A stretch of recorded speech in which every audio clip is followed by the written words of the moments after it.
Lectura del libro, La personalidad creadora. Técnicas psicológicas y liberación interior. Por Antonio Blay. Capítulo 5. La mente, sus funciones y sectores más importantes. ¿Qué es la mente? La mente es el punto de confluencia de los impulsos e impresiones procedentes de todos los niveles de la personalidad y del mundo exterior que la rodea. A través de sus diversos planos, la mente es el centro rector de la conducta, el foco básico de la conciencia humana y el instrumento regulador del flujo energético en toda la estructura psíquica personal. Sus funciones más importantes. Sin pretensión de ser exhaustivos, he aquí las funciones conocidas de la mente que aparecen como las más importantes. 1. Registrar, a través de todos los niveles, los estímulos procedentes del interior y del exterior de la persona, sensaciones, impulsos, deseos, emociones, sentimientos, curiosidad intelectual, aspiraciones espirituales, percepciones del exterior a través de los sentidos. 2. Relacionar entre sí todos los datos registrados, formando con ellos sistemas organizados de referencias, esquemas de conocimientos y patrones de conducta. Esta actividad incluye tanto la asociación como el juicio y el raciocinio. 3. Elaborar conceptos sobre la verdad y la realidad de las cosas percibidas. En esta función intervienen, además de las facultades citadas anteriormente, la abstracción y la generalización. 4. Evocar los datos y experiencias adquiridos, mediante la memoria. 5. Crear nuevas formas mentales combinando los datos previamente registrados. Es la facultad denominada imaginación. 6. Inhibir o estimular determinadas series de datos o estímulos, de acuerdo con la escala de valores personales existente en un momento dado. Gracias a esta selectividad de incentivos el sujeto puede regular voluntariamente, en cierto grado, su conducta. 7. Decidir y actualizar la adhesión del yo a la resultante de valores señalada en el punto anterior. Es la voluntad consciente, que acepta y decide lo propuesto por la razón. 8. Seleccionar del mundo ambiente todos aquellos elementos que son aptos para nutrir, consolidar y desarrollar las diversas estructuras de la personalidad, alimentos, ambiente, amistades, afectos, conocimientos, etc. 9. Encontrar el medio más adecuado para expresar los contenidos interiores que pugnan por exteriorizarse, adaptando su forma de expresión a las posibilidades que ofrece el mundo exterior.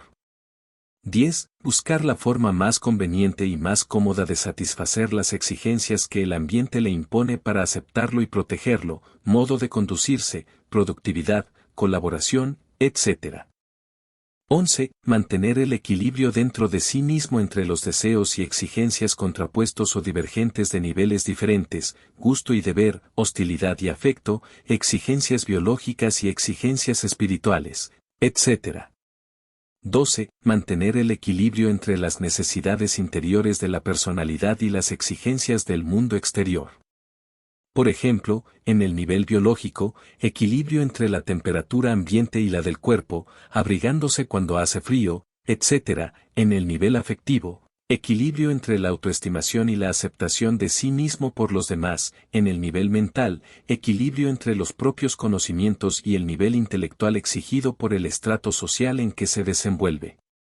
Para conseguir este equilibrio el hombre dispone de varios medios, según los propios recursos personales, adaptación de sí mismo al ambiente, emigración hacia un ambiente proporcionado a sus posibilidades, o transformación activa del ambiente. 13. Elevar la conciencia a la intuición de los contenidos de los niveles superiores, arte, filosofía, moral, religión. Paralelamente, servir de instrumento para expresar en términos significativos en el mundo concreto lo intuido en los niveles superiores, esto es, para concretar las creaciones de todo orden. 14. Tomar conciencia de sus propios procesos, que se expresan a través de todos los niveles, y despertar la conciencia de sí mismo como sujeto o protagonista de todos ellos. Esta función señala toda la trayectoria subjetiva que el hombre y la humanidad ha de recorrer en su laborioso desarrollo psicológico y espiritual. 15. A través de las capas profundas, calificadas por Jung como inconsciente colectivo, prefigurar en el individuo aquellos valores psicológicos heredados del grupo racial y familiar al que pertenece. 16. Mantener la cohesión y la unidad funcional de todas las estructuras y niveles dentro de una definida configuración individual. Esta función tiene lugar gracias a lo que podríamos llamar mente arquetípica individual. 17. Regular el flujo de energía psíquica en los diversos niveles, produciendo así un mayor o menor desarrollo de cada uno de ellos. Examinando el cuadro anterior se observa que todas las funciones enumeradas pueden agruparse en 4 tipos principales, que son los siguientes. Función dinámica u operativa, del 1 al 13. Función subjetiva, 14. Función configuradora, 15 y 16. Función energética, 17. Función dinámica u operativa. Esta se refiere a las operaciones más manifiestas y visibles de la mente. Esta función dinámica está estructurada por la combinación de 3 clases de operaciones, inseparables en la práctica, que constituyen a la vez el circuito operativo de la mente y el armazón básico de toda conducta. Estas 3 actividades son: 1. Percepción de estímulos. 2. Coordinación de datos. 3. Elaboración de respuestas o resultantes. Cada estímulo que llega a la mente, sea cual fuere su zona, plano o nivel de procedencia, desencadena una serie de reacciones dentro de la personalidad, que conducen a un nuevo ajuste de esta frente a la situación. Estas reacciones constituyen la conducta. Estudiando, pues, la constelación de estímulos presentes en un momento dado, podremos comprender el porqué de una conducta. Los estímulos, en efecto, son la verdadera motivación y el real incentivo de la conducta. Los estímulos profundos e intensos señalarán las líneas básicas de todo comportamiento, así como los superficiales delinearán sus matices y detalles. Los estímulos que la mente percibe y registra son de origen externo e interno. Estímulos de origen externo. 1. Mundo físico. 2. Ambiente social. Estímulos de origen interno. 3. Impulso primordial. 4. Necesidades básicas. 5. Tendencias instintivas. 6. Tendencias temperamentales. 7. Tendencias afectivas. 8. Tendencias intelectuales elementales. 9. Condicionamientos por experiencias del pasado. 10. Educación. 11. Cultura. 12. Autocondicionamiento. 13. Problemas internos. 14. Tendencias intelectuales superiores. 15. Tendencias estéticas. 16. Tendencias morales y religiosas. 17. Impulsos de la voluntad espiritual. Esta lista de estímulos no pretende ser completa. Incluso varios de los factores enumerados en ella contienen parcialmente a otros o se combinan entre sí. Esto es inevitable, puesto que resulta imposible determinar factor alguno que actúe independientemente en ningún sector aislado de la personalidad. Pero es lo suficiente amplia como para hacerse una primera idea aproximada de la complejidad de nuestro mundo motivacional, a la vez que por su orden y claridad permite abordar el estudio del tema de una forma sistemática. Cada estímulo necesita coordinarse con los demás factores ya existentes en activo dentro del sujeto, lo cual se ejecuta ordinariamente de un modo automático e inconsciente. Cuando este proceso se hace de forma consciente lo denominamos reflexión o deliberación. Toda conducta es un intento de resolución de los problemas planteados dentro de la mente por una doble polaridad de dinamismos. A. La satisfacción de las exigencias interiores frente a las posibilidades del mundo exterior. B. La satisfacción de las exigencias del exterior frente a las posibilidades interiores del sujeto. La resolución de estas dualidades se ha de satisfacer de modo que la reacción esté dentro de los límites de su capacidad de esfuerzo y de adaptación, y pueda conservar un equilibrio relativamente estable, tanto dentro de la propia personalidad como entre ésta y el mundo ambiente. Cuando la respuesta o conducta satisface estas necesidades, la persona consigue el objetivo que está buscando en todo momento, mayor seguridad interior, autoexpresión o autoevidencia. Función subjetiva. Hemos visto, Número 14. Que la función subjetiva de la mente es aquella mediante la cual el hombre toma conciencia de sus procesos y de sí mismo como sujeto. Esta autoconciencia o realización del yo espiritual es la cúspide del desarrollo interno de la persona, está en el fondo de todas sus motivaciones y es la auténtica razón de ser de su vida. La consecución de este objetivo, no obstante, queda, para la inmensa mayoría de la gente, más allá de sus posibilidades inmediatas, ya que ni siquiera son conscientes de que tal objetivo pueda existir. Antes de llegar a estas alturas, el individuo ha de ir tomando progresiva conciencia de los fenómenos que están ocurriendo en su interior, ha de descubrir paso a paso que tiene un cuerpo, unos sentimientos y unas facultades mentales que ha de aprender a conocer y a manejar cada vez de mejor manera, hasta que por fin llegue a descubrir que todos esos mecanismos y sus funciones son intrínsecamente diferentes de sí mismo, y que él es el sujeto permanente y protagonista inmutable de todos ellos. Lo que suele vivir el hombre medio es la conciencia indirecta de su propia realidad a través de la identificación con que vive sus fenómenos de conciencia.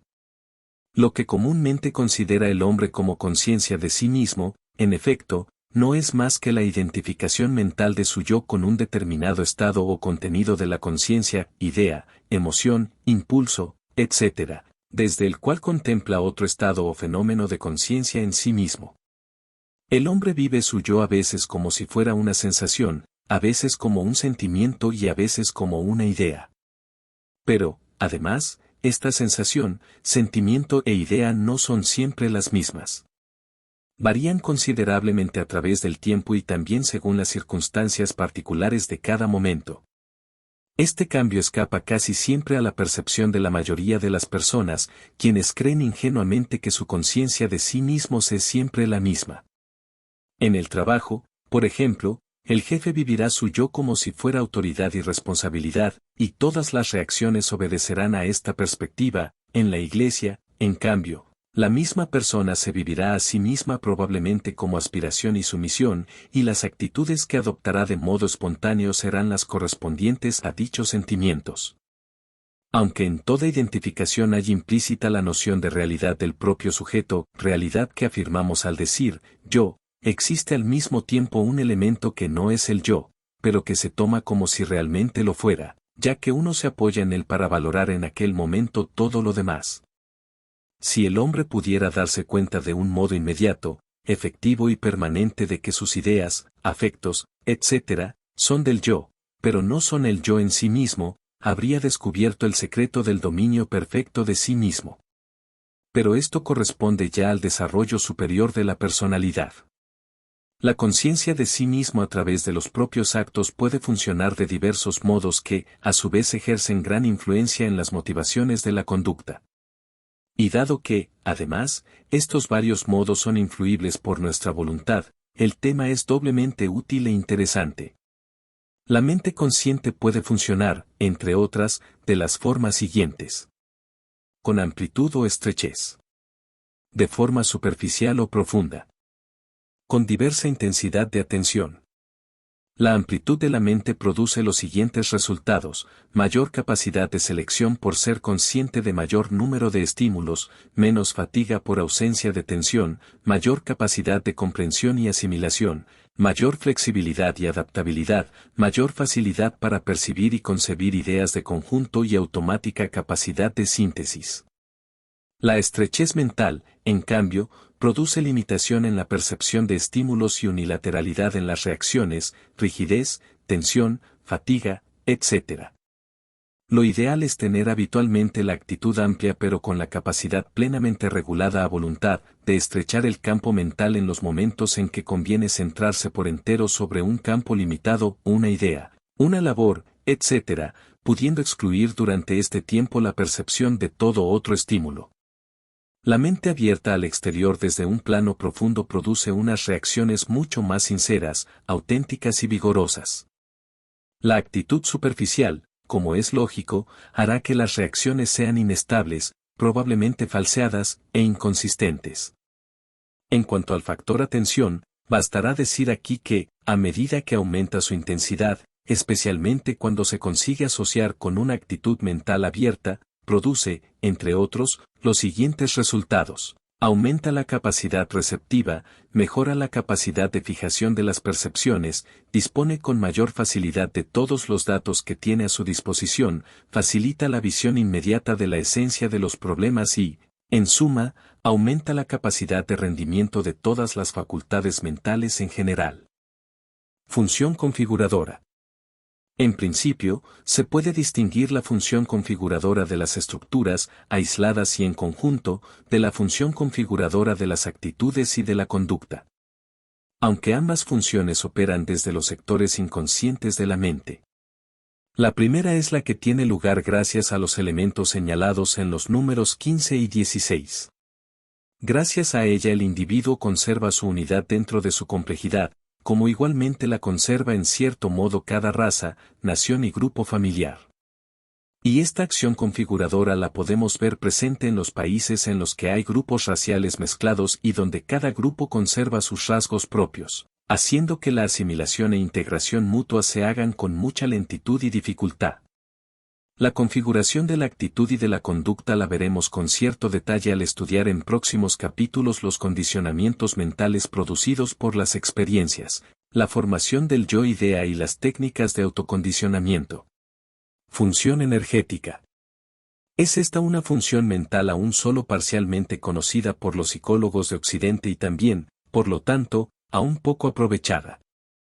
Al hablar de la estructura de la personalidad según la ha verificado la psicofisiología hindú, ya pudimos ver la importancia de la energía psíquica en el desarrollo de los chakras y, también, por consiguiente, en los niveles personales. Por otra parte, el psicoanálisis nos ha facilitado el conocimiento de la gran importancia que tienen en la economía energética de la personalidad los bloqueos o retenciones de energía que produce nuestra mente con las llamadas inhibiciones y represiones de los impulsos. En el transcurso del presente libro se podrán apreciar, además, otros aspectos de esta función, que nos confirmarán, por la importancia de sus aplicaciones prácticas, la gran utilidad de este enfoque energético de la personalidad. Aquí diremos solo dos palabras, a título de ejemplo, de una de estas aplicaciones, reservando otros aspectos más importantes para ulteriores capítulos, a fin de poderlos tratar con la extensión que merecen. La función que nos ocupa puede resumirse en una frase: allí donde va la atención sostenida, allí va también la energía. De este principio se derivan dos consecuencias inmediatas. Primera, que la atención profunda y sostenida sobre una función, produce automáticamente el incremento energético de la misma, sea esta de tipo fisiológico o de tipo mental. Segunda, que la misma atención profunda y sostenida en esta dirección, produce, a la vez, un aumento de la conciencia de realidad de dicha función. Por esta razón el pensamiento reiterado sobre un mismo tema hace que éste gane progresivamente en fuerza, relieve e importancia y se imponga poco a poco de modo permanente en el primer plano de la conciencia. Y que, paralelamente, se produzcan las consiguientes modificaciones fisiológicas en el organismo físico, en la estructura afectiva y en el nivel mental. De ahí la conveniencia de no dejarnos arrastrar en ningún momento por las preocupaciones, la enfermedad o el mero aspecto negativo de los problemas, y en cambio, la gran utilidad de pensar habitualmente y con profunda atención en el aspecto positivo de lo que somos y de lo que queremos llegar a ser. Sectores de la mente.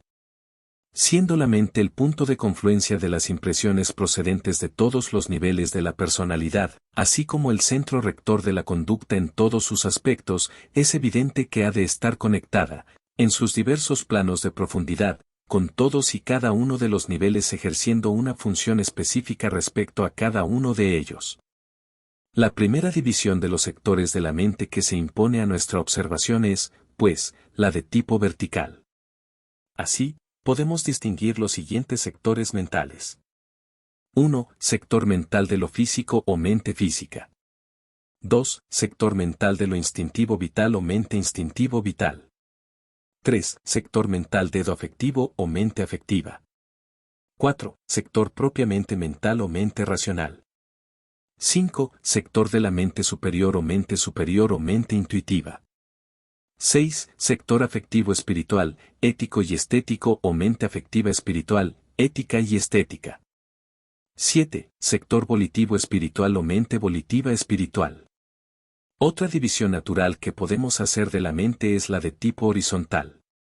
1. Sector o plano externo o mente objetiva. 2. Sector o plano interno o mente subjetiva. 3. Sector o plano axial o mente central. Y, en fin, la división más aceptada hoy día por psicólogos occidentales, que es la siguiente. 1. Mente consciente. 2. Mente extraconsciente. Mente superconsciente. Mente preconsciente. Mente inconsciente. Mente subconsciente. Inconsciente colectivo.